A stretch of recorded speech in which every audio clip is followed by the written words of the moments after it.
And then invite people to appear in your live video. Okay. Susan, let me invite you now. Oh gosh.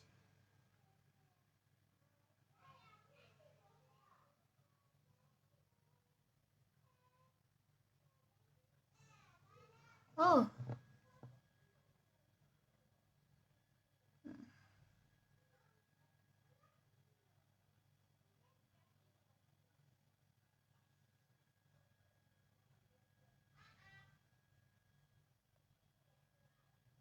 This is ridiculous.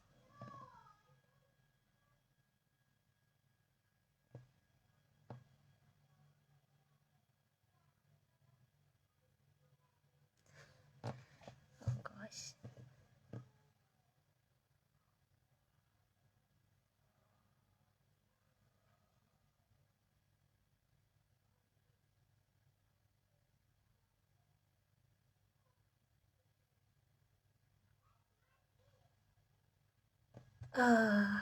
Susan, where are you?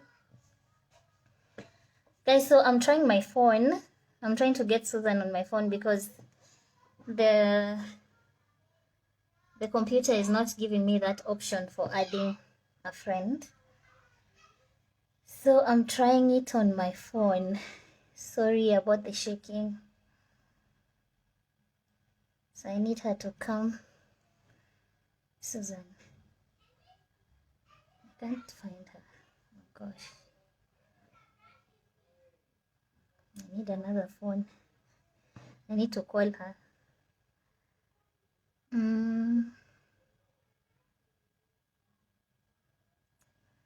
Gosh. Susan.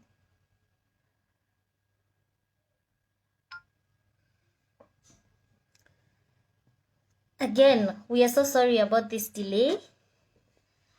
I am now using my phone to try to get Susan to join. We couldn't do it on the computer. So, waiting for her. Susan.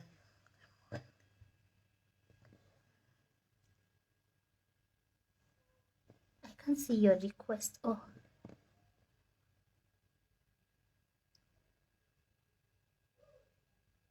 There, I'm adding you. You let me know if you're added already.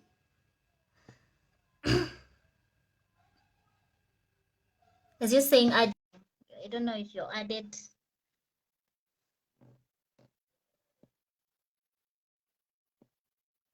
Susan. Oh, gosh. Oh my goodness.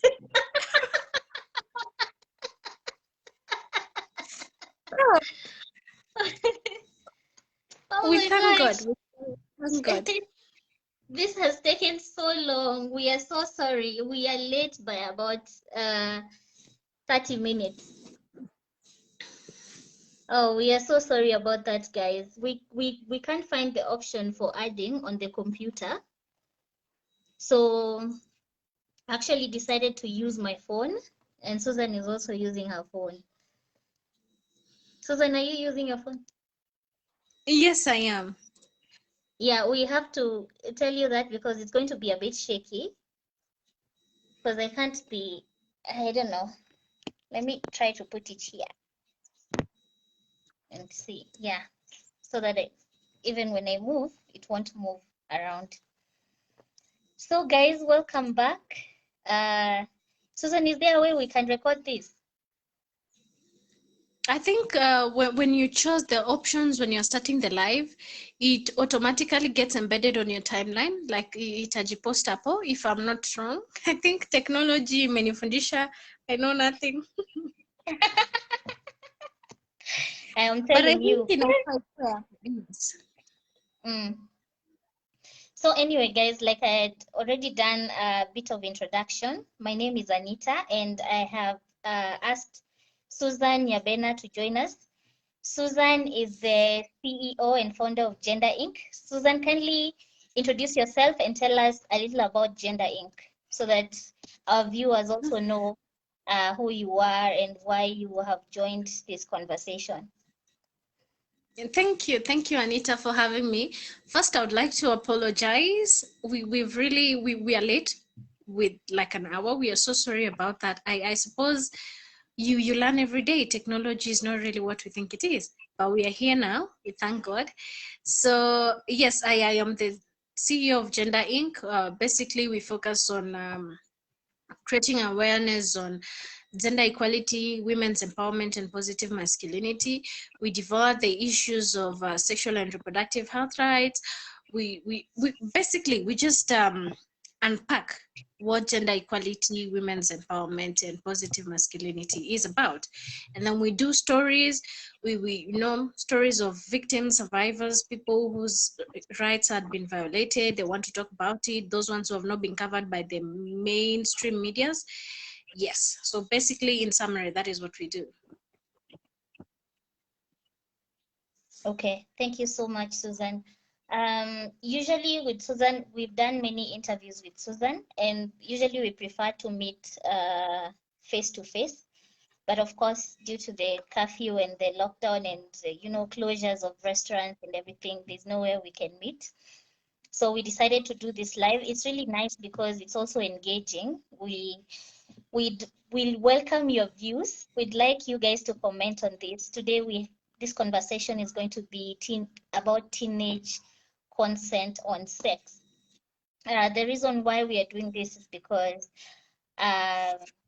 when the COVID situation started, first of all,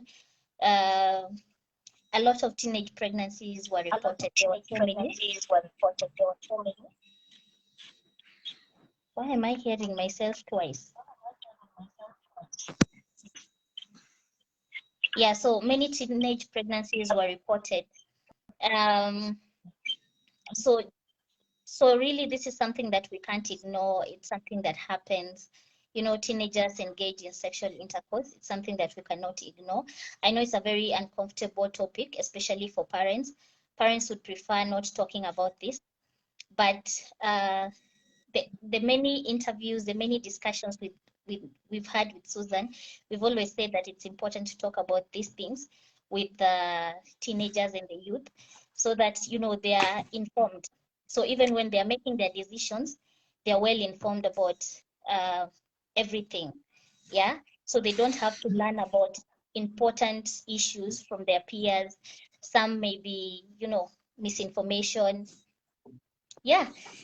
So another reason, I think I gave another reason on the other live, but also the past 2 weeks, people have talked about SGBV. This is something that has raised emotions. I know there are people who think,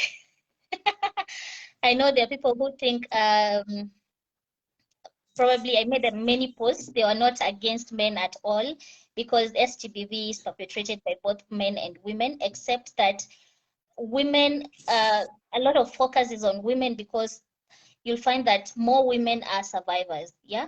Or maybe sometimes we can think of it this way, that maybe men are not confident enough to come out and tell their stories. Because what we saw on Buyer Beware, we saw so many stories about, men experiencing SGBV. And it's because the society thinks that men are strong.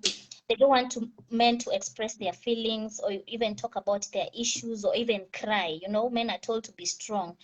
And this is something that really affects them at the end of the day, their mental health, So, yeah. So that's something that we should also discuss. SGBV, let me be clear, is perpetrated by both men and women. Yeah, and it's good when all of us, both genders, we talk about these things, we condemn the acts, whether it's done by a woman or men, we don't take sides. But what is wrong is wrong. Yeah. Okay, so Susan will start this topic right away. We kindly ask you guys to make your comments. Kindly give us comments. If you have any questions, feel free to ask. This is, we want to have a fruitful engagement here. And yeah, so Susan, kindly explain to us what consent means. Thank you. So I didn't actually picture it as a Q&A. I think we will have it's an interaction between Yeah. both of us and the audience. So basically, consent is, I want to give it in simple terms, like you agree to something, okay? And in this sense, I'll just put it, consent is like yes is yes and no is no. Hakuna hapo katikati. There is nothing like I am not sure, I don't know, I don't think that is, no. It's either it's yes or no. That is consent for me. Yeah. Yeah, I think I also agree. Consent for me is, just being comfortable about the situation. And then also my idea of consent is that it can change, right? It can be a yes Yes, now, and then a no comes later. And when that no comes, it has to be respected. Yeah, you yes, cannot yes, you cannot rely on the first yes that came. First yes. someone can agree to have sex with you, but at some Mm-hmm. point they'll say no. So that no should be respected. It's when it's a no, it's a no. Yeah. Mm-hmm. Yes. So it's with consent, force doesn't need to be used. I mean, you don't need to coerce someone to do something. They have to agree, they have to feel comfortable. Yeah. Yes. Yeah. So we'd like to talk about this teenage consent on sex. Is there anything like that? I don't know. Susan, what are your thoughts? Okay, first, I think that is why the consent part was put in quote unquote, like hmm? Because there is nothing like consent Yeah. for, they're not necessarily teenagers. I call them children. Okay, Mm-hmm. there is nothing like consent when it comes to children, and there is this new word that we are trying to throw around, talk about underage. There is nothing like Yeah. underage. No, because underage varies. You can be underage maybe to do a particular thing, but you're above 18. So Yeah. really, underage, I feel like it's a word that is being used and it's actually accepted that people make use, and they're able to get by, or coil around the whole issue when it comes to consent. But when you're a child, that is, you're below 18 years, consent doesn't apply. It is you the adult who is engaging with this child, who needs to, you are the one who is accountable. When we go to court, we don't expect the child to come and reason out. It is you, the adult, who's going to be accountable. And I know people say that, oh, she or he, especially the she, oh, children of today, they grow so fast, their bodies have matured, so they look older. You Yeah. see, he doesn't hold. You do your due diligence. It's unfortunate that nowadays we meet in within 1 week. I don't know if that is relationship and everything, and we're already getting intimate. So for you to be able to, and somebody was saying that it's difficult to ask for an ID, but take like a month, get to know this individual. Kama ni mle mtu anaenda shule, definitely kifika saa shule si anapotea. you are able to nini the trend. And even if they're a day scholar, these are things within a month you'll be able to pick it up. Okay, so I would say there is nothing like consent when it comes to a child. That is somebody who is below 18 years. Mm-hmm. Yeah. And in Kenya, the age of consent is 18. Yeah. Is Yes. it? Yes, it's So 18. yeah. Yes, So it's 18. Mhm. anyone below Please go 18 ahead. cannot give consent. You cannot get consent from anyone below 18 years. Is that right, Yes, Susan? yes, yes. Yeah. So yeah. So you can, and I was saying good night to my son. So you can't say that, no one can say that a teenager, let them, have sex with them. I mean, a young person, somebody below 18 years, because you Okay. cannot expect to get consent from, yes, Susan. No, please finish. So you cannot expect to get consent from, anyone below 18, because that is not allowed. No one below 18 can give consent. Am I getting you right, Susan? Yeah. Yes, and also I know there is this notion that okay, both of them, the boy is below 18, the girl is below 18, so how about that? Still, it is not acceptable because these are two people who cannot give consent. So whatever they are doing cannot even be termed. Sometimes I've seen situation that maybe the parents of the girl would take the boy, maybe to court and say the boy took advantage of their child, and the boy Yeah. is also, below 18, and it becomes tricky. Both of them do not give consent. Whatever they were doing cannot be termed legally. You cannot now say that, okay, the boy should take responsibility. He's also below 18. So these are things that it's a very tricky situation when you're dealing with child, the sexual activity was between children. Okay, now the parents have to come in because you are the adults. You are the ones who are supposed to take accountability. That is why we were saying that if let's say a boy who is below 18, that is a child, impregnates another, child who is a girl below 18. If she gets pregnant, the parents of the boy are supposed to take responsibility, of taking care of the girl and the baby. Because the boy cannot pick up the responsibility. That is why the responsibility is shifted to the parents. They're the ones who become accountable of the child's, how do I say, like decisions, something like that. Yes. So, Susan, what I find difficult, just deciding on is maybe, let's say, in a case where a boy under maybe the age of 18, oh no, Susan has disappeared. Susan, are you there? I can't see her. There, I'm adding her again. So for those we are talking about teenage consent on sex. Susan, welcome back. You disappeared at some point. Yeah, I don't know what happened. It's like, shoo, nilipotea. Okay. So what I was telling you, usually I find hard to, decide in a case where a boy under the age of 18, sexually violates a girl under the age of 18. Now what happens? This is a case where there's that friendship between a girl and a boy, but in this case, the boy, coerced the girl into this. So I don't know. Okay, What happens? let me say that, there is a part of part of something that falls under sexual harassment or sexual gender-based violence is coercion.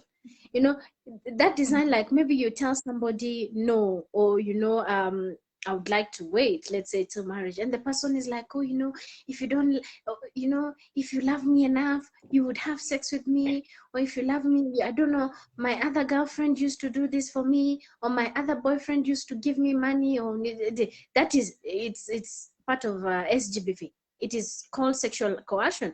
Because when I say no, it is no. Why are you trying to convince me? It is a no. If I decide it is a yes, I will let you know it is a yes. There is no need to convince me. Okay.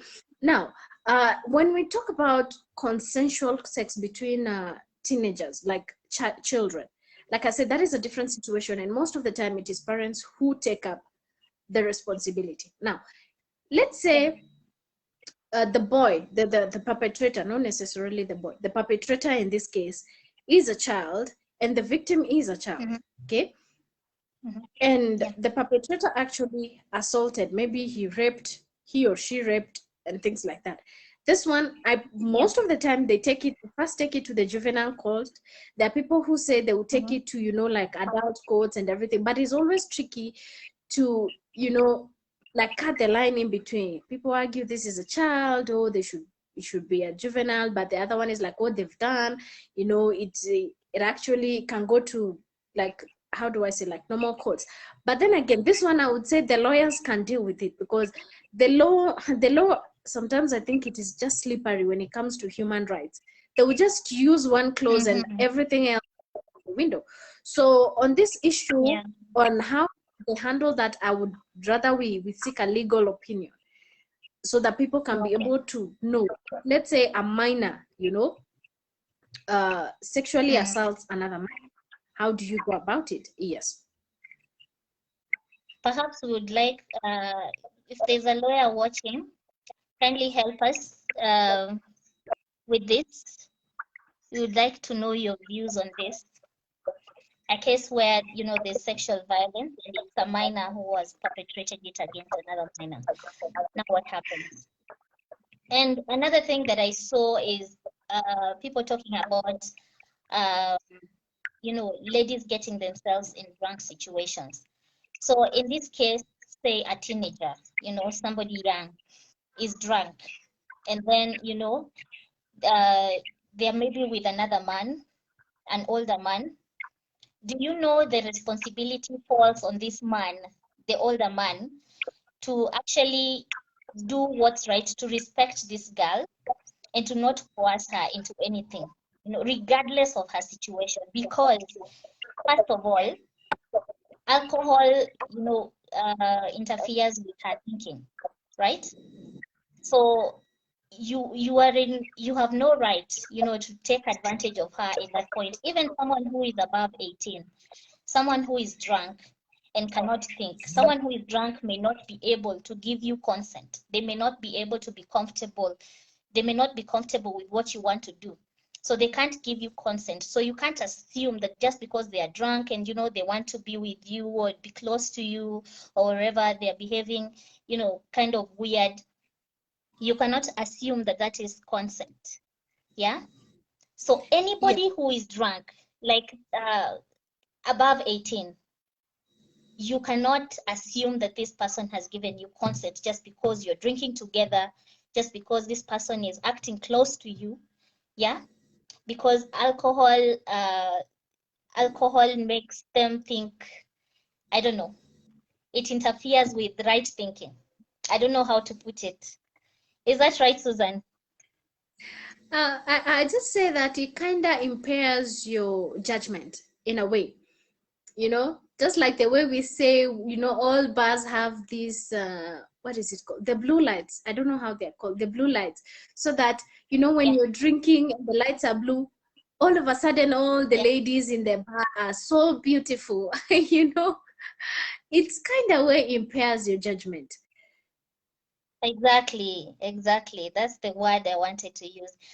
Sorry, John Austin is asking something. He says, what constitutes to derivative of age of consent? And don't you think it should be reviewed?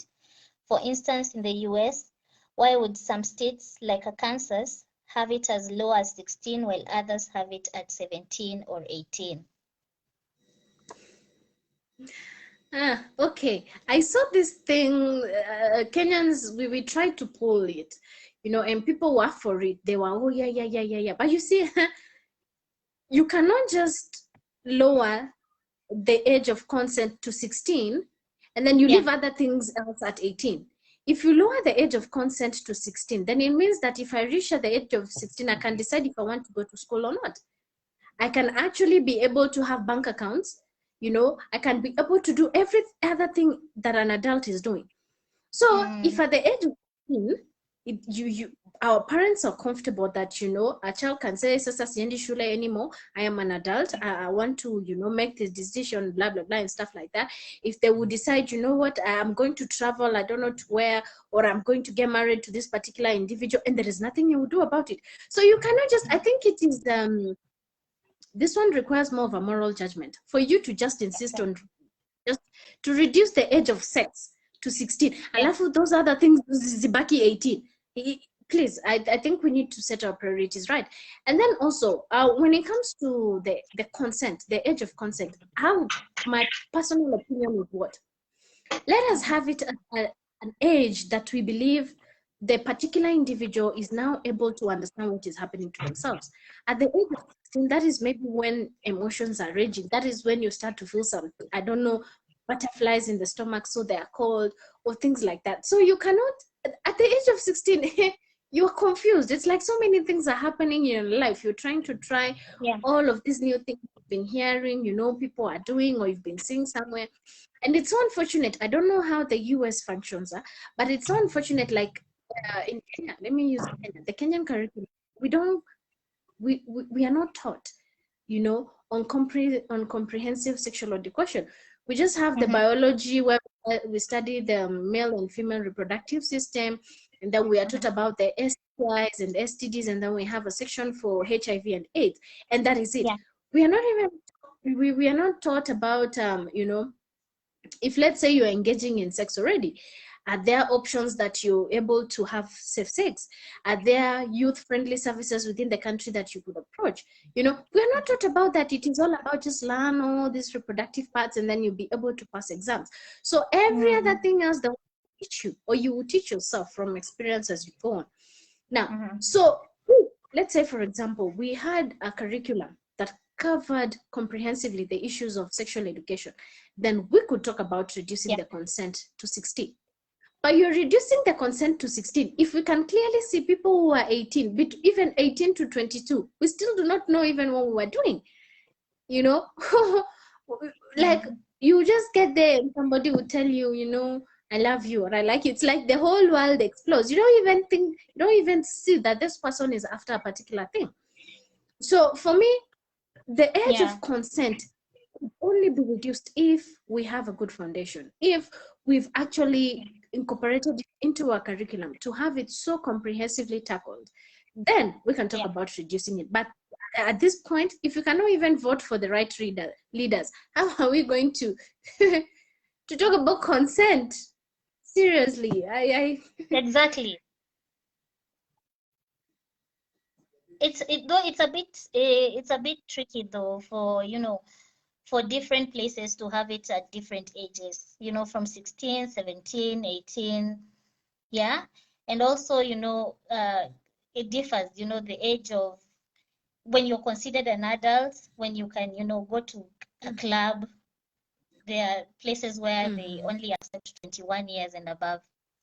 So it's a bit tricky to have this. Also, that I would suggest maybe it would be nice to have a lawyer help us with that, you know, to help us understand. Yes. Yeah. Yes. So Susan, you mentioned you talked about a very good point, and I don't know what your thoughts are. How do we teach teenagers about consent? Because I know this is a very sensitive topic. I know it's very uncomfortable for parents.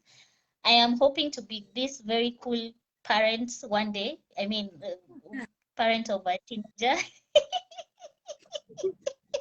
where I'll just call my kids, you know, sit them down, and I don't know if it requires anybody to be cool, but I guess it requires parents to be very open with their children so that they open up and talk about these things with them, right? So how do we teach consent to teenagers? Oh. On consent, first I would say, you know, before COVID issues, let's say how things are normally done. Most of the kids, like our kids spend most of their time in school. So maybe we would have, you know, have something in the curriculum incorporated. I know they tried it before and it got shut down, you know, with the issues of religion and stuff like that. So they had to, you know, pull back a little bit because everybody thought it was just going to be taught how to have sex. But we have youth-friendly services, like clinic services in different, I think in counties, not all of them, but some. I know I think Mombasa, they have one, Machakos, they were having something going on, in Kisii also. So these are places that like children could visit, teenagers, so to say, could visit these places. They will be given information about, you know, the whole, it's like a beginner guide to issues of sexual education, just like sexual and reproductive health. But then again, you know, there is issues of stigma, there is issue, you know, generally, what will the society say about me? And then most of those youth-friendly services, when they were started, they were actually focusing on teenagers living with HIV/AIDS. So it's like it reached a point that the clinic was just termed as, you know, people with HIV. people didn't take it up like it was meant for all teenagers, not necessarily if you are living with HIV. So this is something that we need to create more awareness on, and the government needs to pick it up. Okay, government, these policy makers, we like to, we like to have policies drafted, and so we can talk about policies maker, the CSOs, the CBO, like you're saying, but all of this also runs down to the issue of culture. Where you are, some cultures really don't appreciate you talking publicly about sex, but where the world is right now, you just have to talk about it, because either you do or you bear the consequences, and the consequences are not really something you enjoy, so to say. So I think creation of awareness about these youth-friendly services is something that could be picked up on the curriculum.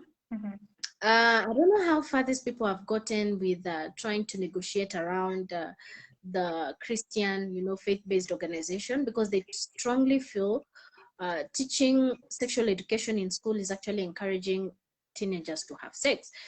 But it would be a good thing to have a whole segment on sexual education. Some of us, I think my own background on sexual education was just you're going to get pregnant, get HIV, and then you will die. So it's the only thing I knew about sexual education until now. I got to campus. And then the first year in my campus, the first I think unit I did was also about HIV and AIDS. So I operated in fear for a very long time before I started to, understand what is really sexual education. Because in high school, in Kwatu, you just cram all the reproductive parts just to pass exam, and that's it. So talking about these issues, talking about, your body is changing. For the girls, you're growing all around. I don't know, front, back, everything. For the boys also, your voice is breaking, pimples are coming on your face. It's a very confusing thing. Even for us adults, sometimes when we have pimples, talk about these changes that are happening, in their bodies. Yes. So I think although I remember, Susan, I remember these changes that happen in the bodies. These ones we were taught when we were taught in high school in biology class, I think. Yes, even in primary school. Even in primary school. But you see, then it was not what can I say? It was not so elaborate. You wouldn't understand, okay, the voice changes, okay, now. Okay, this happens, so now, so you don't understand it well, exactly how it happens. Even the idea of, getting pregnant, because you'd find most teenagers actually fear pregnancy more than the infections or the diseases that they might catch. So it's always about, oh my gosh, I don't want to be pregnant. But so they don't think about anything else, and even the adults, yes. Even adults think like that. You're afraid of getting pregnant. You'd rather not get pregnant, but you don't think about what else. What else can you catch from this thing, So you don't think about it like that. So I think, I don't know. I think the teaching needs to be intense. I know there's a bit of controversy, especially when it comes to religion and everything. You see, there are religions where they don't allow let's say family planning, so it becomes an issue. So how do we get this education to be comprehensive, elaborate, everything, so that children understand exactly what is going on with them? Because we can say parents need to talk about this, but if parents are not comfortable talking about this, they will not. So I don't know how do you see the way we used to have, I think in high school, if I remember very well, because in primary I didn't see much of it, but in high school we used to have something, I don't know, peer-to-peer counseling, and then we had like a counseling department, guidance and counseling department. So the peer-to-peer counseling, their sessions, we would have maybe trainers, or I don't want to call them motivational speakers, let me call them trainers, and they will come in and then we'll talk about everything that is going on in our lives, so to say, those things that are not related to class and stuff like that. And most of the time it would just be like, you should not have a boyfriend. Boys are no good. Boys are no good. Yeah, yeah. Saying boys are no good is, it just doesn't hold. It doesn't hold, okay? But you see, Because you would say boys are not good, but you see what you're feeling, the attraction that you have towards a boy, it's something different. So the teacher is telling you boys are not good, but you see what you're feeling in you is something totally different. So you don't know, do you fight this or that? it's exactly. So I think these are what you say. These are conversations that we actually need to have, because these Yeah, people, their bodies are changing, their hormones are raging, that they are feeling yeah. something. Okay, they're feeling something that is not normal. It is not how they feel towards their mom or dad or their siblings. It is towards that's something that, butterflies in the tummy, you cannot sleep at night, you lose appetite. That kind of feeling needs to be talked about. It is. I think teenagers need to be aware that it is normal what they are going through. Okay, but when they're trying to talk about it, and all you could do is tell them the way that thing is no good, what they're feeling, blah blah blah. It's like, when you feel those kind of things, it's like you're lost. You don't have any sense of direction in this life. In a way, though, they reach a point, they just call back, and then when they meet in their own to small groups, they discuss. They talk about. So I miss this particular lifestyle in a kind of high school and stuff like that. So I never used to relate so much. But when you sit down and you hear this conversation, you get where people are coming from. People who are coming Yeah. from home, they have boyfriends, a future husband, so to say, in their mind, because for them, nobody will ever love them. This is the first person who ever told them they love them. So it is like their life starts and ends with this one. You do not accept this one, nobody will accept them anymore. Those kind of things. So we need to accept, just like the way as adults. We really sometimes we get so harsh on our teenagers, but let's talk about us adults. You meet somebody, you mess yourself up, and it is just the same thing. It is just the same thing. There are those particular things that you just need to talk about. You need to be guided. That is why they even say right now, if you want to get into a relationship, that is for the serious one. Leave these entanglement issues. You need to have somebody like a mentor or like a couple to look up to. They guide you. Otherwise, you can mess it up. That our generation right now, our society right now, all of these things are, But I wanted to bring something up for you also, so we could dive into. Most of the time when we talk Okay. about sexual assault, SGBV, when it comes to teenagers, it is usually the man who is the perpetrator towards the girl. Okay. Yeah. Now, there are particular, most of the time, I would say boys have been sexually harassed or sexually assaulted more Okay. than the girls.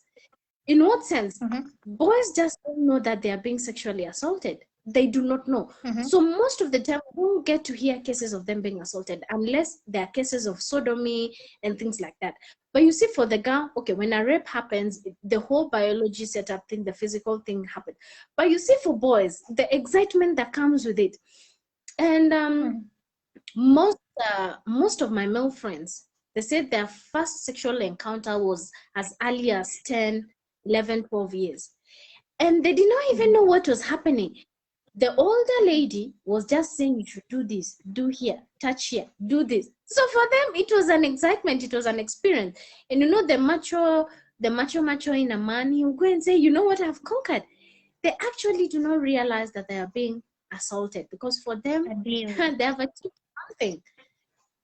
Yeah. You get. So I think this is also something that we need to talk about. Most of the time, our boys do not know, and this is why when they grow, okay, and now they are adults, and they are supposed to now get into relationship, it is difficult for them, because from a tender age, you find like I read a story. This guy was saying, I don't know, the friend to the sister was like sexually assaulting him, and then when the friend of the sister was doing whatever she was doing, she went and brought other friends. So the friends to the sister kept on assaulting this guy. So when he grew up, it's like he doesn't like he cannot realize that sex has its own weight. It has its significance, that you need to actually have it with somebody you care about. He cannot actually have a relationship. He's struggling with it, because for him, Sex is just, it's how do I say, it's like waking up in the morning and having breakfast and then that is it. You don't even remember. The moment you're done with Nacha Vyombo and you're off to go. That is actually how it has become. And he cannot be in a relationship. So I think this is also something we need to consider. And then also our boys. And I think this one has come strongly for, you know, in religious spaces, especially, you know, particular religion I wouldn't want to mention. But, you know, we've had our boys being sodomized, they're being, you know, being raped, being made to do oral sex and all of those things. So we need to actually accept that the adult male that we are dealing with right now, most of them were sexually assaulted. And those particular behaviors that they are showing right now, it is from trauma that they experienced when they were children. But they have just, maybe they have not realized, or they are not courageous enough to go to therapy. Yeah. Wow. This is so deep, and it all comes down to, you know, consent. Because now, as we talk about the teenage consent, what can we say about, you know, early marriages? Because these early marriages are usually planned, and, you know, they are done by parents. You remember our lecturer who was telling us the mom got married at 13 to a very old man.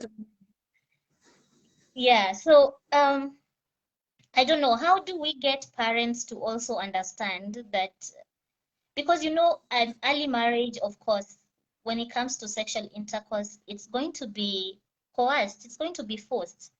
Yeah, it's going to be, you know, the girl is going to be forced into this. So how do we control this? Or rather, how do we start talking about this so that also parents understand that this is still a child? The child cannot give consent.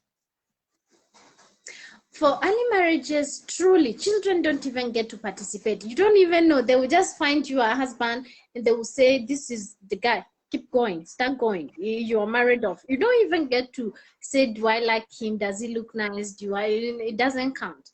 So for child marriage, it's entirely on the parent. It's the accountability, you know, who should be accountable for it is the parent. But then again, on early marriages, I would say you consider what fuels it. It is the root cause that needs to be tackled, not necessarily the ongoing practice. Reason being, when you hear the cases of early marriages, you know, the victims and everything, and even the parents, they will say, oh, you know, we were so broke or something, we needed money to take maybe other siblings to school, or we needed money for our own survival and everything, hence we gave our child away.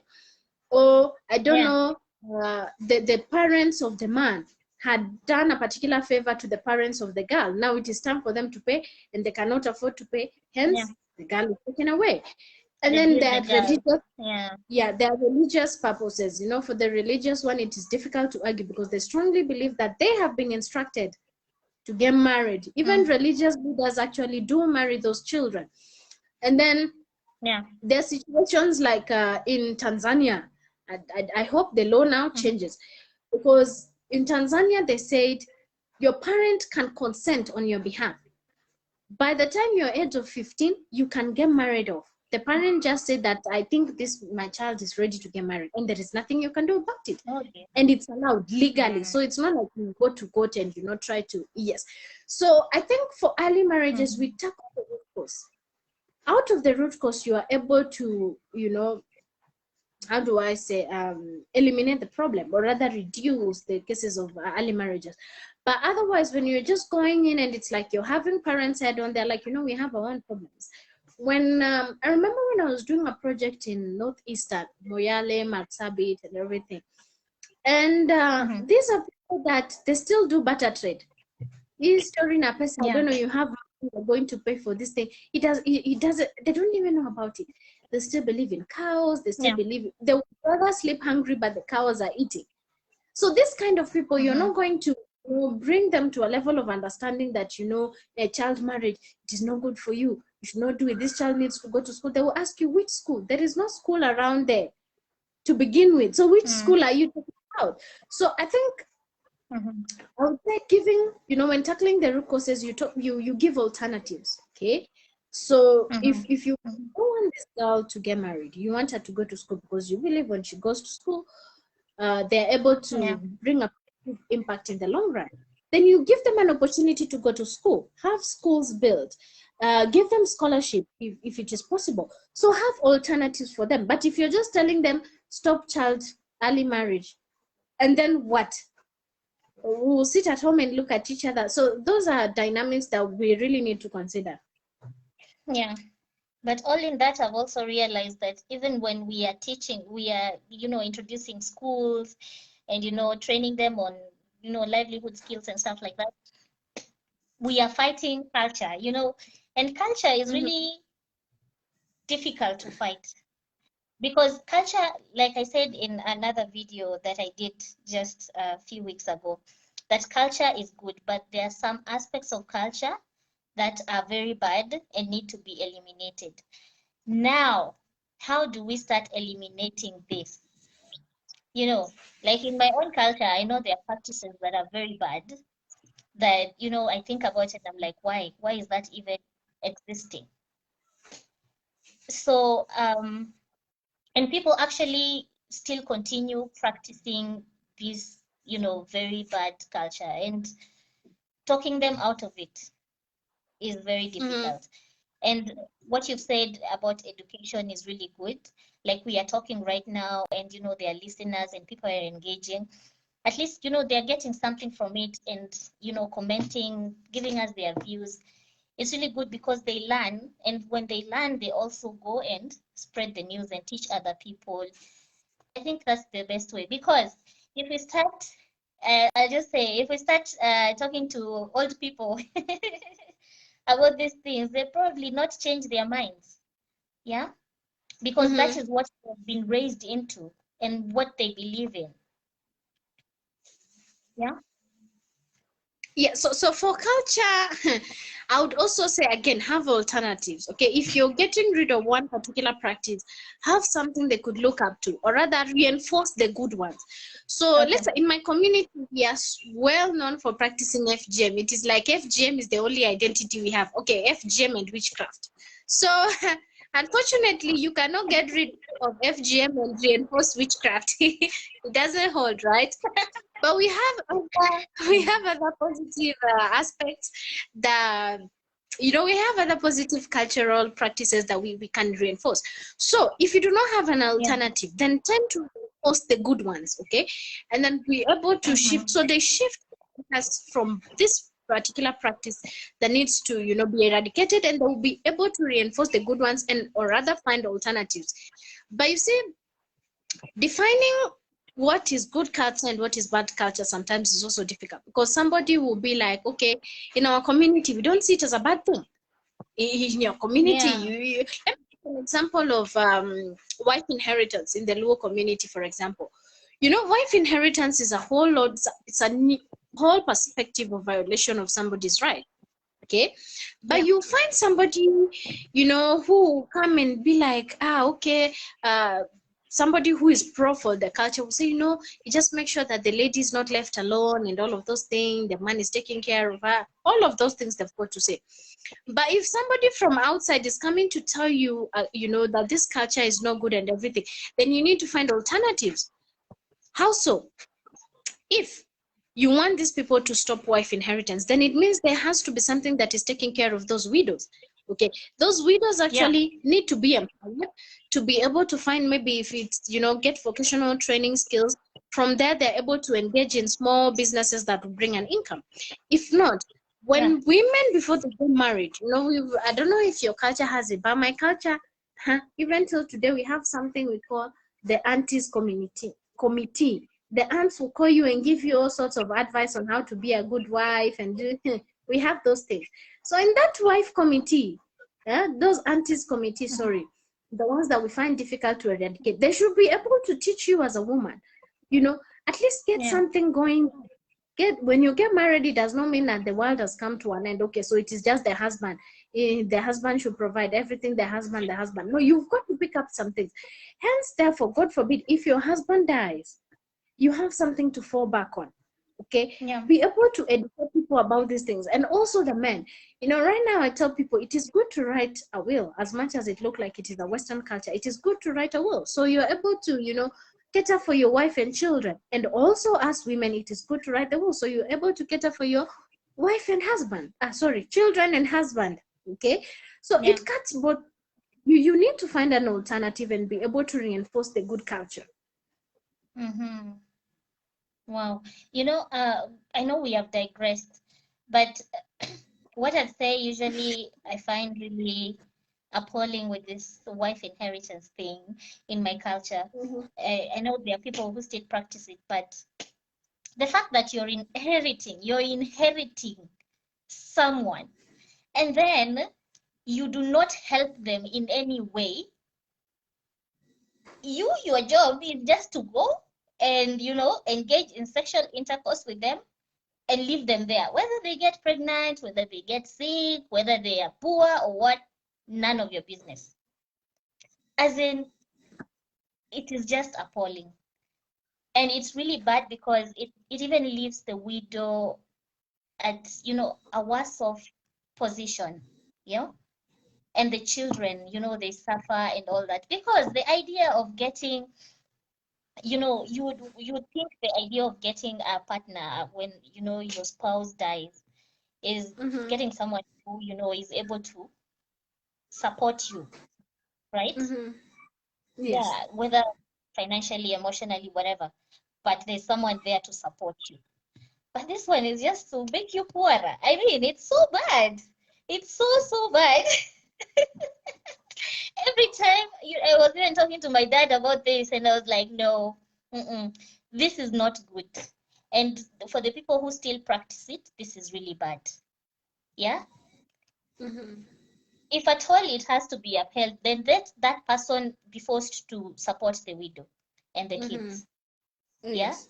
Because that is the only way you can, if you want to maintain that culture, then let the inheritor support the widow and the children.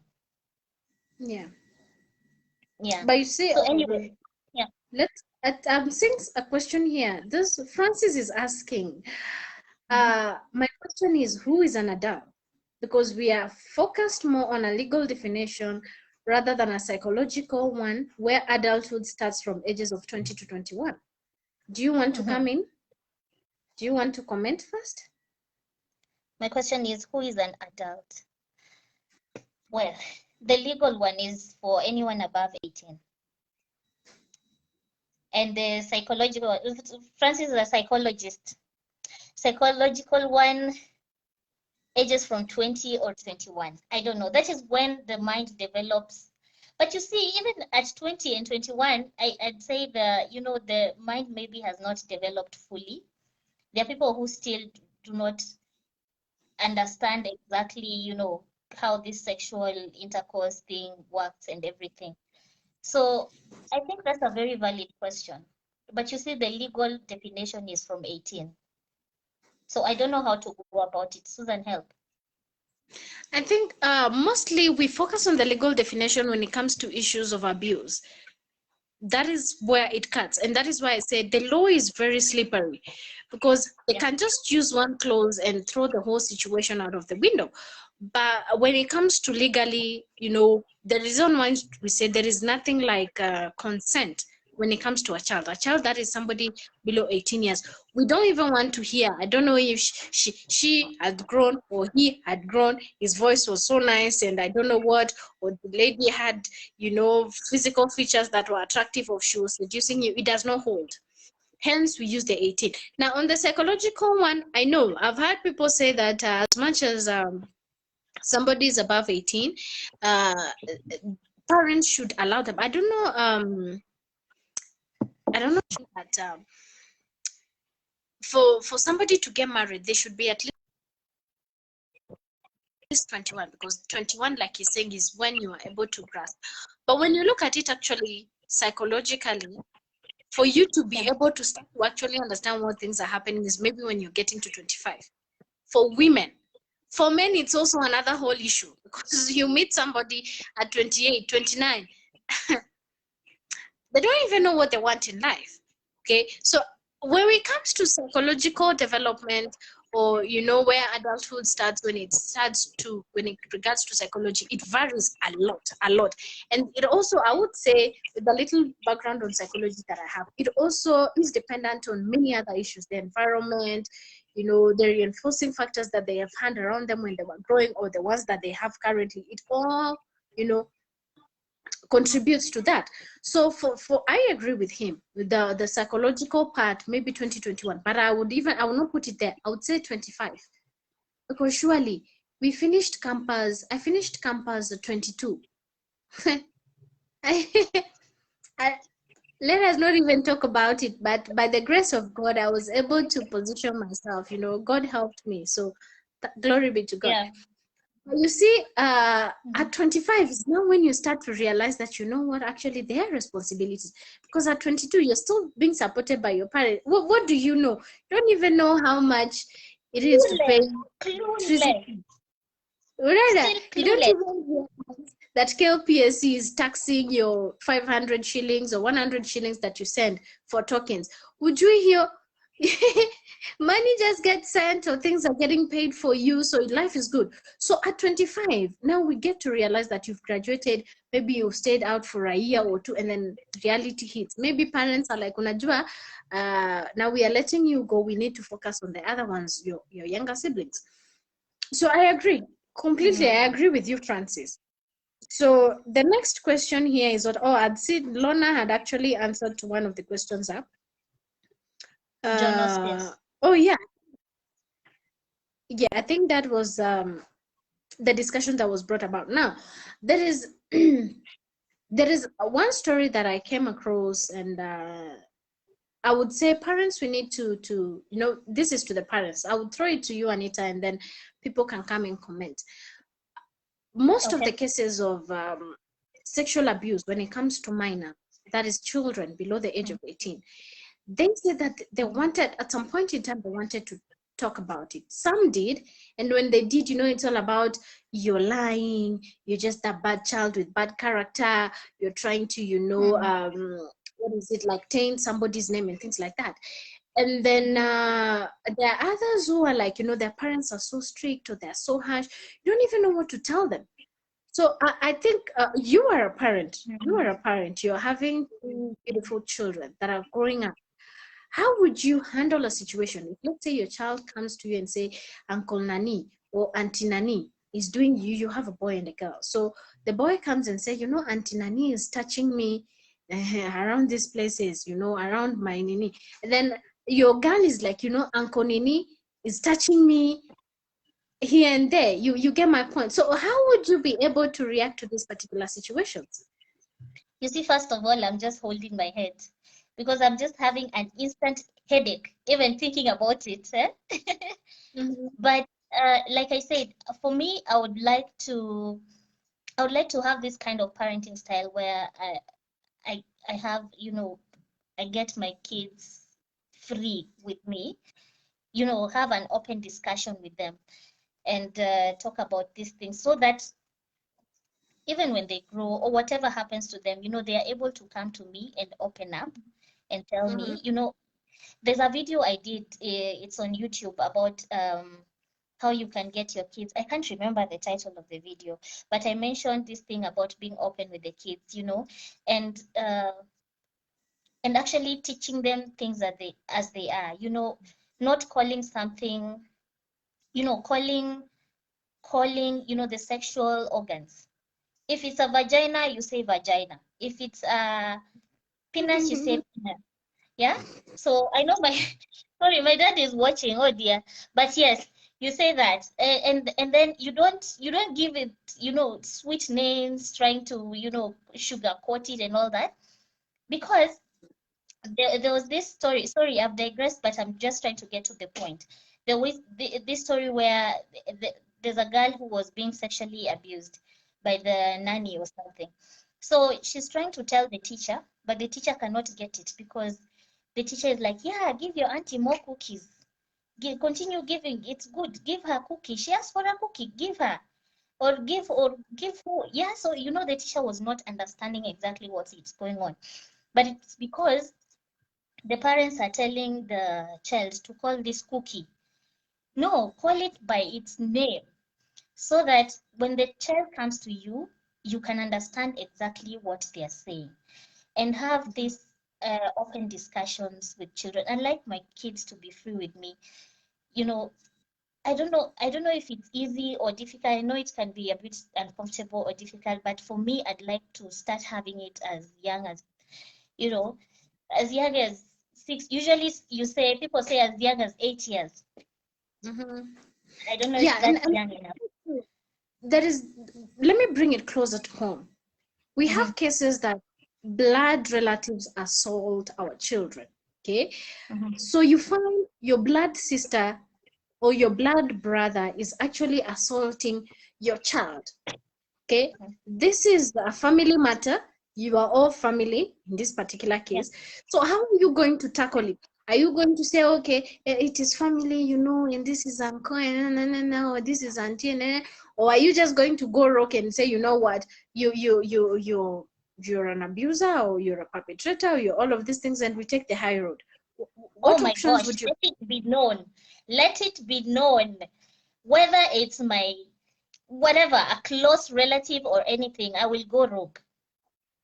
I will go rogue, yes, because a rapist is a rapist. That is what we've been saying.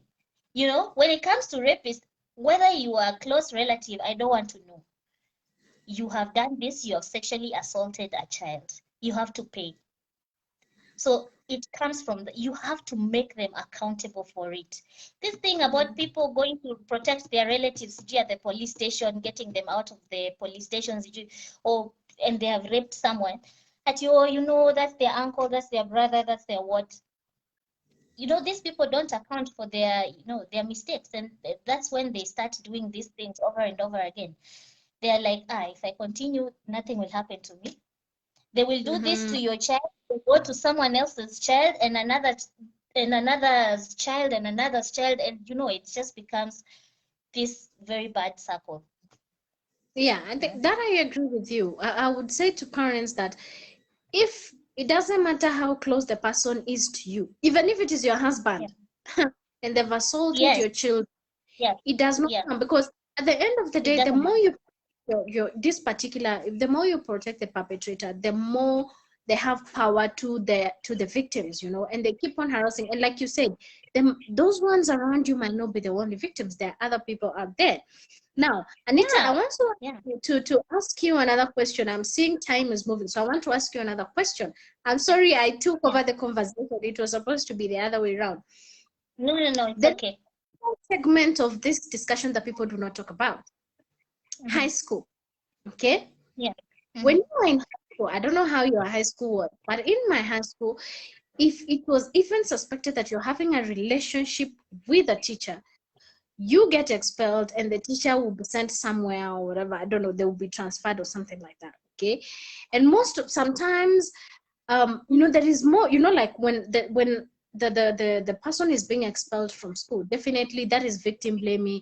They'll start to say that you actually the one who seduced this teacher, you are the one who, you are a bad girl, you're all of those things that are, we have names that we call the victims. So in your high school, maybe you could give your experience, or not even necessarily your experience. What would you say about incidences in school where actually children, the girls find themselves in this situation? Either you find yourself in this particular dilemma. It's like somebody's in a relationship with a teacher and things like that, or things are happening, and everybody is shunning the lady. How these discussions? How should you just go about it?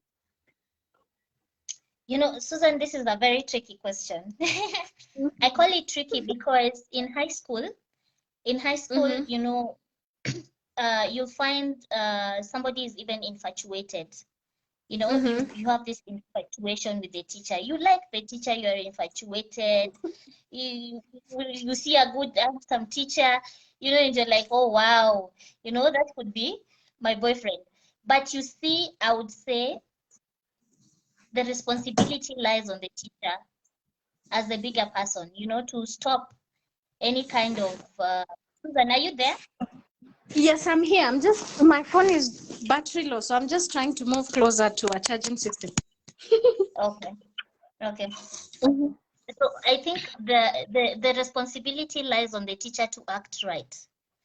Mhm. And if it's in a case where the teacher is the one that is like trying to lure the girl into some kind of relationship, wow. I would say it's, it's, I don't know. I don't know. But I think the probably the good thing to do is to invite the girl to be cancelled. Mm. Like a counseling session and stuff. And maybe when the girl feels comfortable, she could say exactly what's going on with with the teacher and everything. Because I don't think I would trust the teacher in that case to tell the truth. Wow. You know? I don't know. It's so tricky. Okay, It's so tricky. I've actually brought up these particular issues on the high school because I went through something like that when I was in high school. And it was so frustrating. It was so, I actually did not have anybody to talk to trust. And okay, like you're saying, there was Yeah. this counseling and everything department. But experience had taught me that whenever you talk to the counseling department, they will go and spill everything you told them. So That is the basically, there was problem with the counseling at school. Yeah. yes, yes. So I really Now, didn't yeah, believe that is in the the problem. and I remember, my mom also, my mom is really strict. And she doesn't have time to hear anything about boyfriends. I think it is now that she's trying to accept that we are grown, but those are conversations we could not have, you know. And Yeah. I remember when I was in high school, there was a particular case that was going on and everything that I had a relationship with a teacher, and it was so messy. And you see, amidst all of these things, nobody really cared to hear my side of story, like what is really happening and everything. And then, I was the school captain, so it comes with a whole lot of other level. But you see, my point besides that is that when all of this was happening, I was actually being sexually harassed by other three teachers in school. And nobody paid Yeah. attention to it. Nobody wanted to talk. Nobody really cared. That, actually, this lady, she's not talking because maybe other things are going on. Nobody cared. And you see, the problem Mhm. was that in my high school, when you talk about such things, it is going to be like, oh my, it's like you're lying. Or it is you who seduced the teacher. Or I don't know, it is who you Exactly. seduced, whatever. Yeah, yeah, And then yeah. we had these incidences of students and priests. I don't know what happens in that particular religion, where we have incidences with priests. And then I remember there was this girl, the issue was so much, and they said that, oh, she's been seducing the priest. And it is like she's pulling the man of God out of whatever he's supposed to be doing. So Oh it is my like the God. lady is the devil herself. She has been sent to, take the priest out She's of the whatever he's devil. supposed to be doing. So I was just sitting there, for that time I was like, I was quiet because I had my own shares of trouble. I was running Yeah. away for those particular teachers, perpetrators. I think there was a point I wanted to, like when I'd finished high school, I just wanted to go and have a conversation with them. And I said, you know what? Yeah. Just have a talk with them. But then again, sometimes you just thank God that nothing really happened and you are able to, finalize. You just let some things just go. But these are things that people should be made aware. When children come to you or when stories start going around, I don't know, this thing is happening to this or this thing is happening. There is a way you treat the child and then there is a way you treat the child. You want this Yeah. child to trust you, okay? Things Yeah. by truly happening, but we don't care. Sometimes I don't know in high school what was happening. It's like high school was Yeah. like, And that's why I'm thinking in schools we need to have, certified, therapists in school. yes, we do. Because it's not right to just pick any teacher to be a guidance and counseling teacher. And then, you know, the child goes to the teacher to talk to the teacher, and the teacher is going to, all confidentiality gone out the window. The teacher is going to spread all this, you know, all the news. You know, she told me about this. She did this and this and this. She did this. Now she's the talk. She's the talk of town. Eh? She's the talk in the staff room. Yes, Everybody, and every teacher is talking about. Yeah. I think from that experience, I actually got scared of counseling. I needed to go for counseling because I remember after high school, there was just a time it's like I was in my own world. I'd really Yeah. crawled up, things had already, like things that were happening in my life. I didn't know what to do about it. The trauma was taking toll and stuff like that. You're not even sure if you're going to, you know, pass KCPE or KCSE, because that was also another issue on its own. So I was like, you know, at some point I would want to go for counseling. But then when I remember, it's like when you go and tell somebody about your issues, they're going to tell the whole world. You Yeah. tend to keep, and this is not even mainly for counselor. I say generally as human beings, this is something we need to put into consideration. If a victim comes to you, okay, and they're telling their stories, so long as you are not there, you do not have the right to say that you are lying. Or if this particular child has been raped and he's trying to say that this Uncle Nani or this Auntie Nani did something to me, and then you are there saying, no, Uncle Nani is so good, the way he buys us gifts or he take us to this place, or Auntie Nani is this, please, Can't be true. why you there? You know, so we need to actually when victims come to you, when somebody comes to you and like they've gone through a particular episode or something has Yeah. happened to them, before you just open your mouth and start saying which one is true, which one is not true, just allow the person to finish. Okay. Yeah. Yes, there are incidences that men, especially men, have been you know, implicated in stories that were not true. We do Yeah. consider that, but when somebody is talking about what they've been through, it is just courteous, it is just decent to listen. Now when you finish listening, okay, from there you can say, okay, maybe what is the next step? Let us go to the police. Out of the Yeah. police, people are doing investigations and everything. You know, you can get to know when somebody is actually lying and when somebody is telling the truth, because you can see the change of stories or something, or sometimes the, you know, the everything goes along. But this is something we need to accept as a society. And I always say, and I even tell my friends, if you know you're that one person that when we tell you something you cannot keep quiet, if I am coming to you to tell you something, just give disclaimer, please. No, when you tell me, I will not be able to keep quiet. So we know that we cannot come to tell you some sensitive matters. You know, Yeah. if you trust you, you cannot keep quiet. It is your weakness. We understand. We all have weakness. So I tell people, you know, if you actually, you cannot be trusted with particular information, say it Yeah. out loud.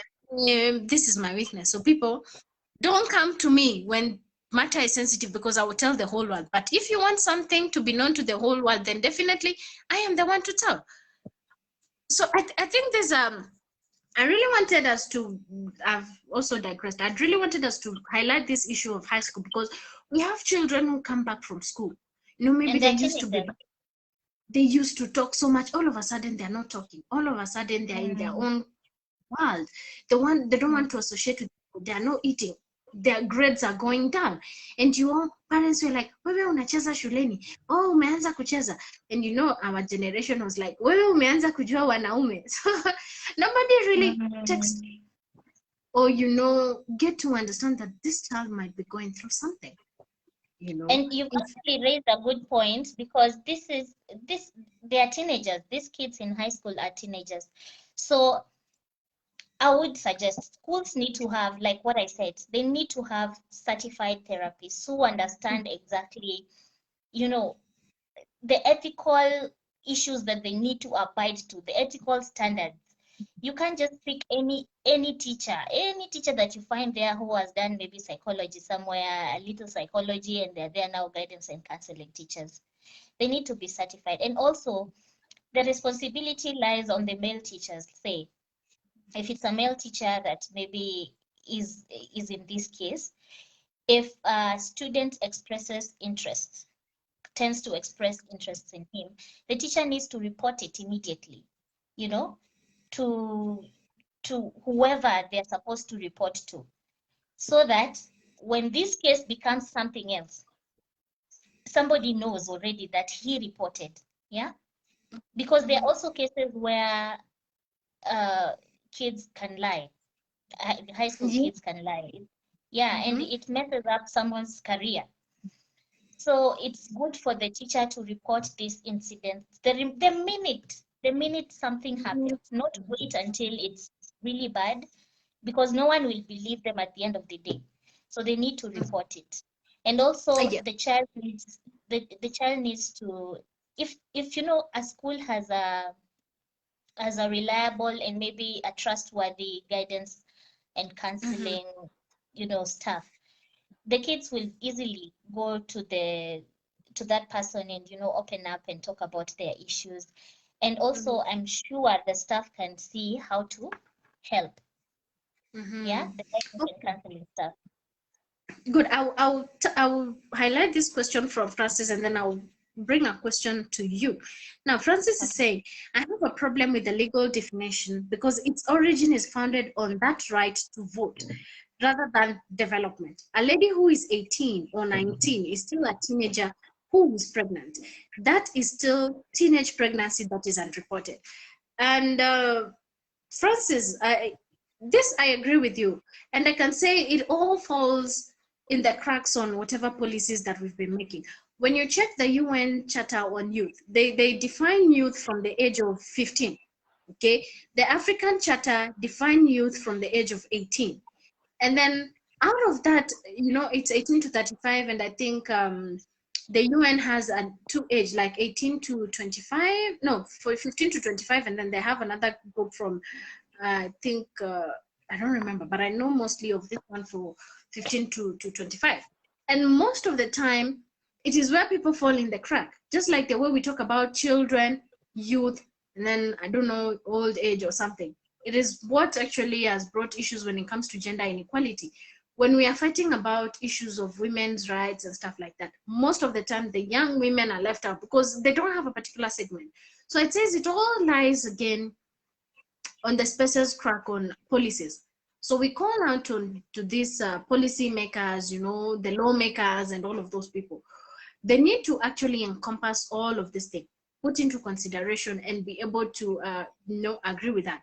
For the African culture, I wouldn't even want us to consult ourselves, because we can even put that consent at 15. The way we are so pro early marriages, we can marry our daughters off so easily. So I think, like you're saying, instead of even this age to be reduced to 16, it can actually be increased to 21, like you're saying. So I agree with you, and I hope, like, we are making strides. We are learning from our pasts, and I think from there we'll be able to pick up. And right now that we have this conversation, these are things, when you find yourself in a particular platform or position to make change, then you do make change. Okay? Yeah. So, yeah. And, Anita, I wanted to ask you a question.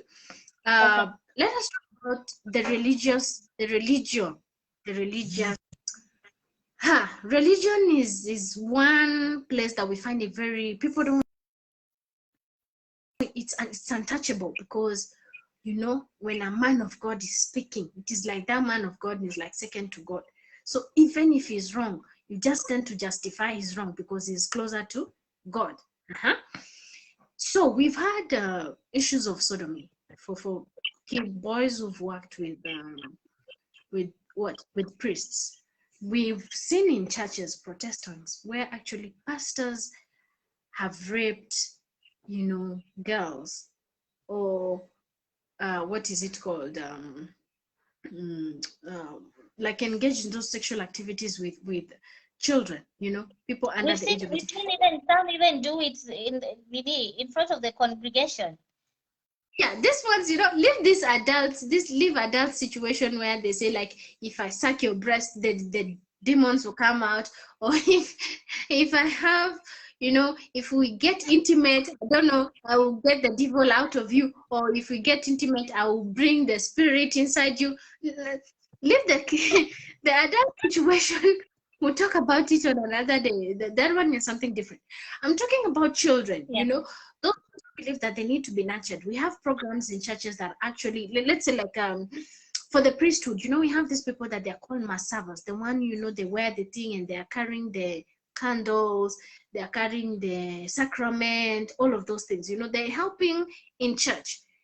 The four Yeah. victims of sexual assault.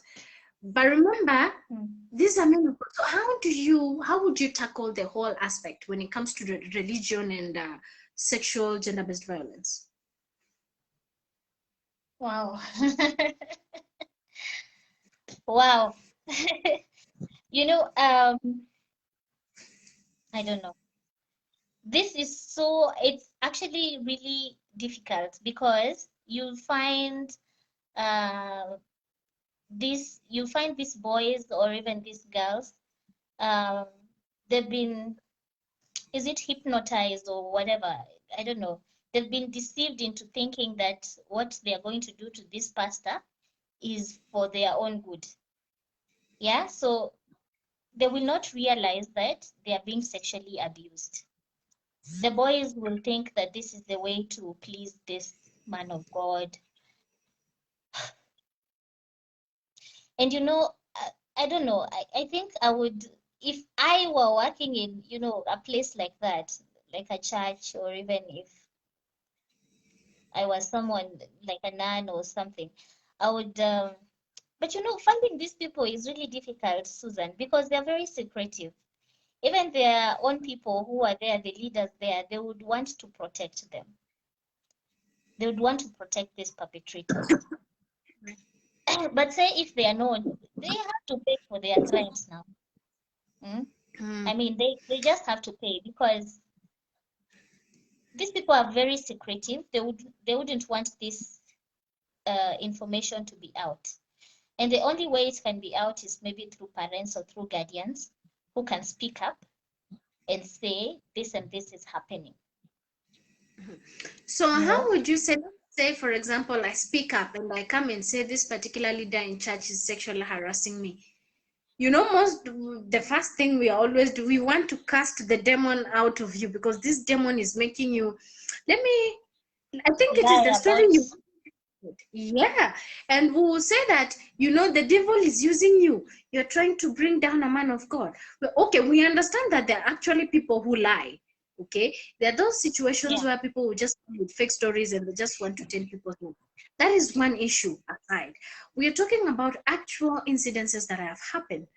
Okay, so which demon are you guys casting out? Is it the demon from the child, or you should be casting out demon from the particular religious leader? The best thing is to just report this to the authorities and Mhm. make sure, you follow it up and make sure these people are, arrested and they are punished for this. Chances are, when you find a child sexually abused by, a pastor or a priest or anything, chances are that there are many more children who have been through the same thing. So the thing is to create a safe space for the kids so that they are able to open up and, talk about this thing and say, even me too, this happened to me too. So, but also just one case is more than enough, one case is enough. So you report this case to the authorities and make sure it's investigated and followed up. And yeah, Mhm. it doesn't matter which devil is coming to spoil these things, but Mhm. they just And have I to be think reported. this one will also cut across Yeah. to one of the things that I would also want us to highlight. Children, Yeah. I think I'm moving you too fast because I'm checking the time. No, My apologies. yeah, it's I'm okay. trying to We need to move move to, fast. yeah, so we can be able to Yeah. cover ground. Uh, Yeah. I was saying this one cuts across also with the issues of children in children homes, Mm-hmm. orphanages, foster care system. I don't know how Kenya picked that up, and adoption.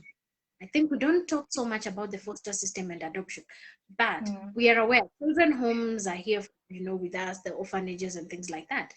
So this particular child, maybe that is the only home they know, you know. Yeah. They don't have anybody else. Maybe where they came from is worse, and this place they gave them hope.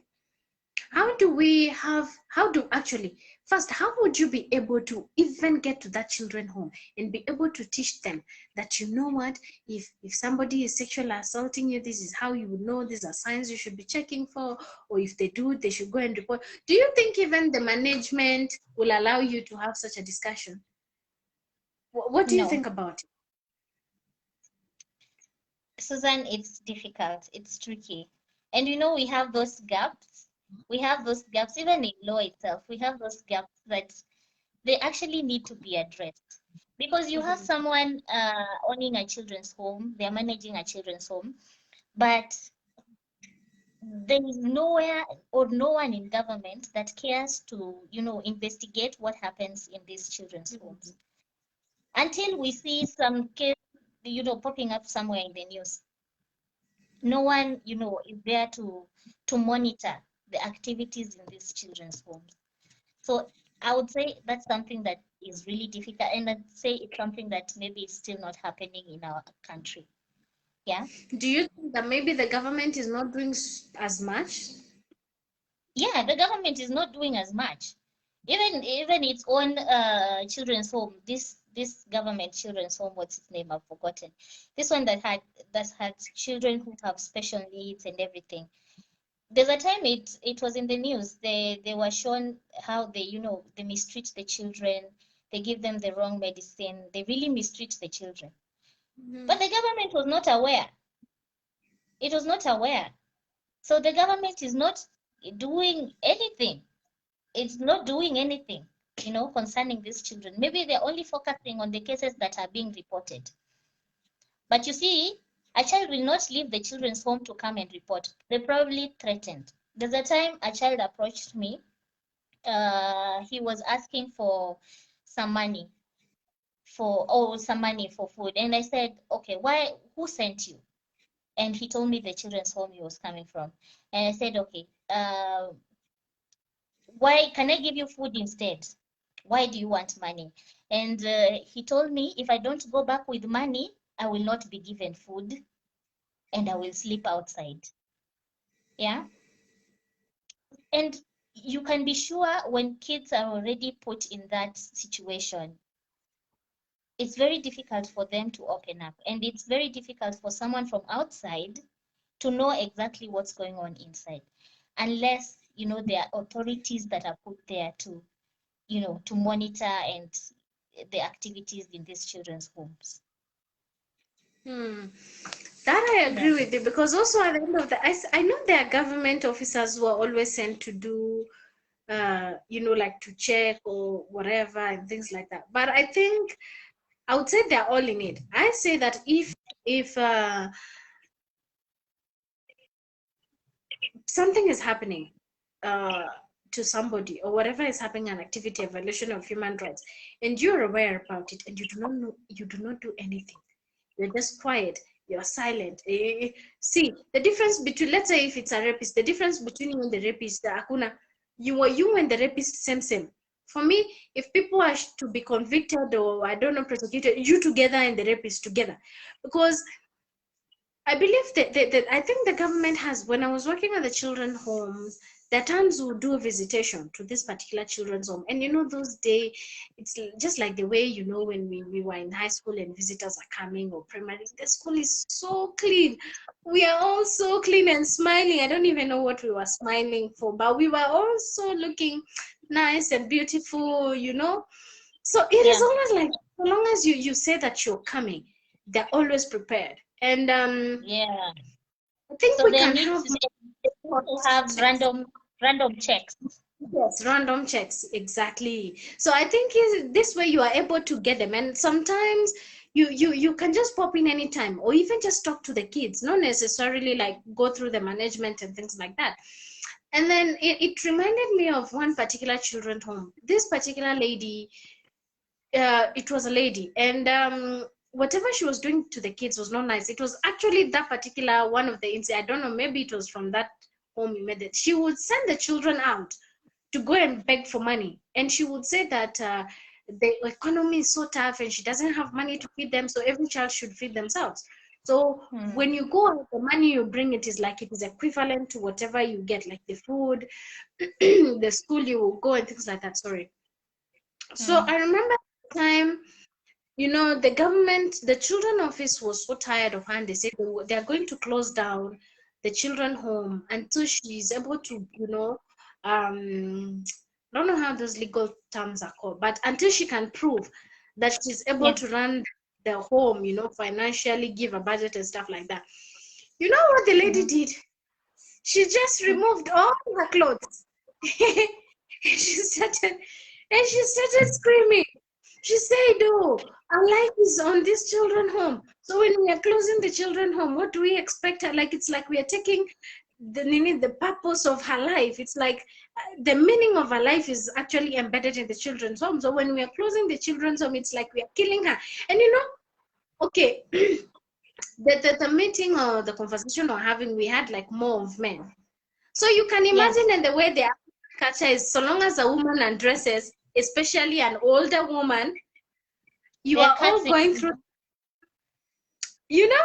So Yeah. the conversation could not be done because we needed her to agree, and we needed her to sign particular papers so that the children home could, you know, could be closed, and the children were supposed to be distributed to like nearby children's home until she gets sorted and they will be brought back, or if not, then she can start with a fresh batch.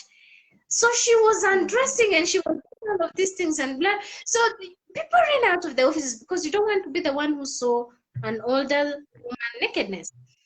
The conversation was never had. And she just left like that. Mm-hmm. She did not sign the paper. So definitely you cannot come and say that the children home was supposed to have closed.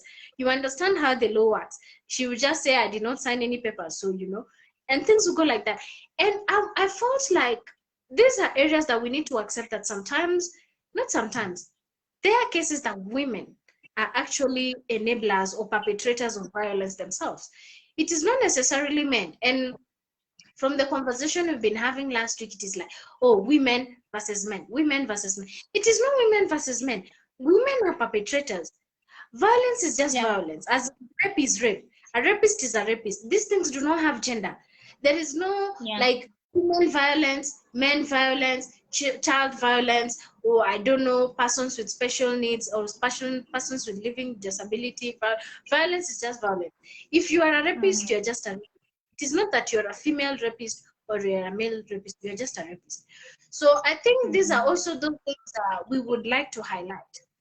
That when, like we're saying, the whole topic was on consent, you know, but we also to like just to highlight this little things that kind of form the foundation, or rather builds in to, you know, where do we get lost? What is it? Is it that, you know, considering that Africans don't really talk about sex, you know, the Yeah. whole Yeah.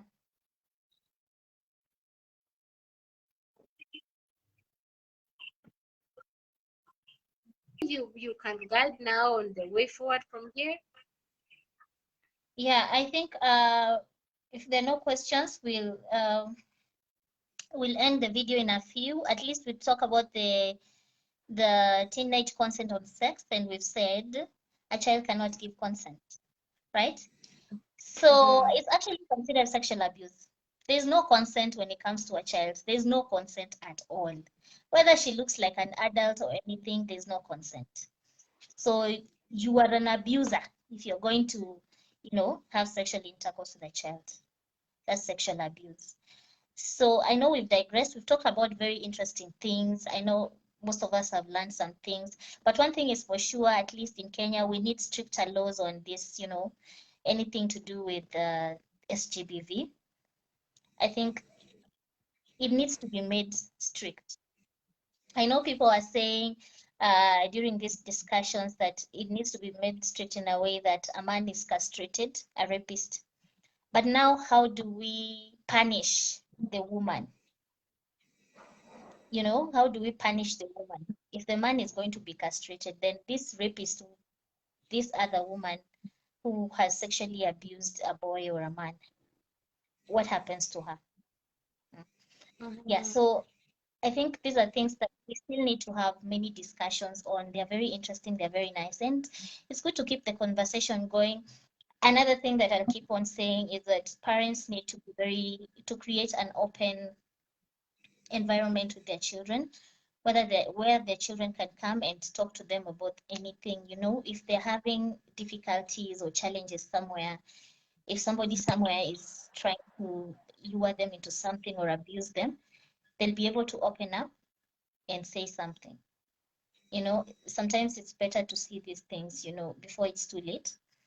So we need to have these open discussions. This is the reason why we cannot afford in this age to ignore these topics on sexual violence. Yeah, I mean, it's considered somehow a taboo in other cultures, but people need to start having conversations on these things. Yeah, so those are my final remarks, Susan. Yes, I totally agree with what you've said. But I would say, I think most of the time also we've put quite a responsibility on the government that maybe does not really care, you know, it is not that concern. Right now, we've been singing the song of gender-based violence as part of the shadow effect, or rather the secondary effect of COVID-19. They're not paying attention. It is all BBI. If they could not even pay our, you know, our medical practitioners, I don't think GBV is any of their concerns. So for me, I Not would their concern. not at all. I don't even know if they're aware. And it pains me that we have female representatives. I don't know what they're representing or who they're representing. Thank you. So Susan, if I'd just like to say, to add on something, do you know, through these weeks, I don't know, I stand corrected, but I haven't seen any female politician, you know, having conversations on SGBV or making a comment on SGBV. No one, none. No female politician made any comment or anything. I mean, what is the point? What is the point? It's actually a few men who are, you know, are politicians, or a few known figures that I saw commenting on this thing.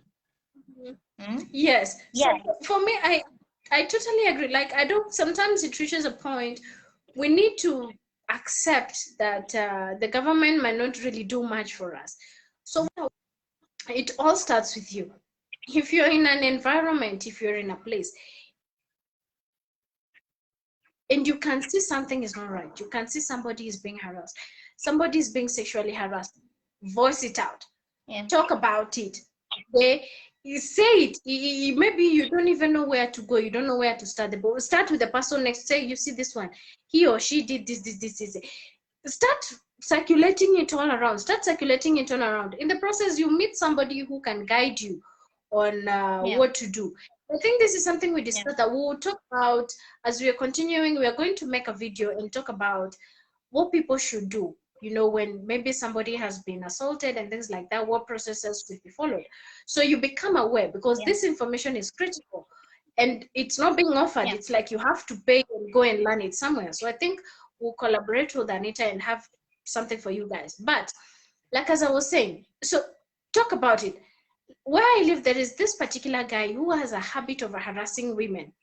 He would literally harass you to give him your number, and he'll keep following you and kept texting you. And so he did it to myself, a few ladies in the building where I live, and there's another friend of mine outside. So when I came to realize that all of these people have gone through the same kind of harassment, I said, you know what? Anytime you meet this guy and you're with somebody, just start shouting and say, you see this guy, this is what he does. You see this guy, this is what he does. And my friends were like, oh, you are not sure. I said, you see, so long as you're in somebody's company and you are sure, like, this is the person, actually the person realizes that people have started noticing. And since that time, the guy doesn't even talk to anybody, because now it's like, it is known. He's the one who harasses people. And he even harasses people's wives. It's not just like any ladies, married or not married, he does not care. He will force you to give you, and he will just, I don't know, he used to work always at night. The times that we used to leave school, you know, around 8:30. So you're getting home, the guy is just loitering by the road. When you're doing calculations between giving the number and etc, the unknown, which one is better? You definitely give your number. It is fear. He's fear. So I say, voice it out. If it is your colleague is, gave this example some time back when I was at work. Somebody was trying to misbehave. I said, let us talk about gender-based violence at the office. And I said, I have a testimony to say. And the guy was like, please, please, please, do not talk about it. It is okay. It is okay. What is okay? When you are assaulting me, when you are harassing me, was it okay? When I told you to stop, you are not comfortable. So start with yourself. This, I don't know how the government is, when the government is going to come and rescue us. So start with yourself. Something is not right, shout it, voice it out, let everybody know, everybody around you, point it, say this person is not a nice person, they did this, right there and then, so that they will not go and say, oh, you are lying. They're there. You are saying it when they're there, not even behind their backs. When they're there, voice it out. And then like we are saying, as for the women representative, I don't know how we are going to move. 2022 is coming. Maybe we will see how things will pan out. But I'm saying, even having women on political positions or leadership position, even at the offices, does not guarantee your safety. So don't always imagine that since it is a woman, it is safer. No, sometimes you even find men who are safer, who protect you, you know, more than women. So when it comes to violence, don't put agenda to it. That woman that you're going to, you may never know. The woman might be doing, you don't know, maybe they have deals with that particular guy. With the perpetrator, You never understand these dynamics. So never put a face to it. Whether be it a woman, whether be it a man or something. Be cautious of your environment. Do not trust, oh, this one is my friend, or this one is my good, I don't know, uncle, I don't know, my good auntie. And it's a rule we've created in our home. Like my big sister has put it. We have, like, I have nieces and nephews. Let's say my niece or my nephew, maybe they're from the shower, they want to change and everything. You, as an aunt, step out of the room. You step out, the child will dress themselves up. You know, maybe putting on the sweaters and the shirts, sometimes they struggle. But when they're coming to put on their innerwear, underwear, that one, they do it by themselves. It is only their mom who would go in, and they would, like she taught them. And then after that, even as aunties, my friend, you know, walk into that room when my nieces and nephews are changing. It is not allowed. It is, we do not care. Like, it is a rule that has been embedded in the family. It is not that we have trust issues or anything, but see, you know what, these children, it is a way of teaching them that they need to have boundaries. For the parents, it is something boundaries, let your children know that there is something called boundaries. Okay, so even this auntie, even this their favorite auntie, they need to know that even that auntie needs to respect boundaries. If this auntie is not respecting boundaries, that something is being violated here. Okay, so it is never about the trust issue. For us, it's like we are trying to teach them to know that in future, when they are out there, when they're with somebody, or they've gone for those sleepovers or whatever they go to, and somebody is trying to, you know, maybe come into the room when they're changing, or get into the bathroom when they're showering, they need to know that it is not acceptable. You get, so these are the things I would say. I'm not really a policy person or strict laws and everything, because the laws, I would say, they're just more on paper than practicality. So let us start with ourselves. It's a step at a time. It's a step at a time, and definitely we'll get there. All right. Thank you so much, Susan. Guys, we thank you so much for watching. I know it's almost 2 hours. It's almost 2 hours, but it's been interesting. It's been a very good discussion with Susan. This is just one of the many, because right now we can't meet. We were supposed to do, you know, to resume to our usual videos, the recorded ones. But now we can't do those, of course. We can't meet. So we'll be doing the lives, and we'll appreciate you guys' comments, and also if you have anything that you wish us to talk about, we'd appreciate that. Let us make it an engaging thing, and also maintain social distance, wear your mask properly, and sanitize, and wash your hands always. Susan, thank you so much for joining in. Thank you so much for the really good, you know, discussion. It was very interesting, very fruitful. And I like the way, you know, we made it diverse and still stuck, you know, still it was within our discussion, but it was also diverse. So thank you so much, Susan, and have a lovely night. Guys, have a lovely night. Thank you. Thank you. Have a good night too. All right, bye. I hope I know Bye-bye. how to end this now. Let's see.